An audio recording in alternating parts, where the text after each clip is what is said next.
Most people think a boundary is a wall you build to keep people out. But in Stoic philosophy, a boundary is something entirely different. It's a line you draw around your own soul to define where you end and the chaos of the world begins. As an INFJ, your borders are likely porous. You let other people's moods, demands, and traumas leak into your internal space until you can no longer tell which emotions are yours and which are borrowed. Today, we aren't just talking about saying no. We are talking about building what Marcus Aurelius called the Internal Citadel, a place of such profound mental clarity that no one can enter without your explicit permission. The foundation of Stoic boundaries is the dichotomy of control. Epictetus taught that some things are up to us and some are not. For the INFJ, the greatest source of suffering is trying to control the external, how someone perceives us, whether they appreciate our help or if they choose to change their toxic behavior. We spend 90% of our energy on things we cannot control. A Stoic boundary is the decision to claw that energy back and invest it only in the internal, your judgment, your intentions, and your peace. Stoics categorize everything outside our character as indifferent.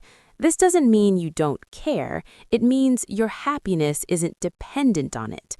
Imagine a friend who constantly drains you. A typical INFJ tries to fix them. Control.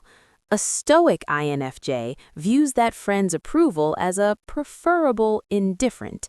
It's nice if they like you, but it's not necessary for your virtue. When you stop needing the connection to be a certain way, the boundary sets itself.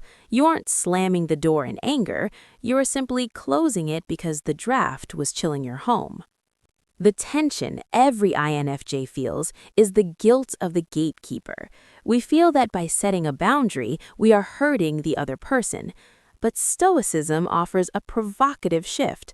By not setting a boundary, you are actually being a hypocrite to yourself and a liar to them. If you say yes when your soul says no, you are presenting a false version of yourself. You are participating in a lie.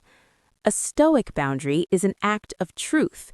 It is the highest form of respect to say, I cannot give you my energy right now, because it is the honest reality of your capacity. In the next 2 minutes, I'll show you the 3-word phrase that ends an argument before it starts.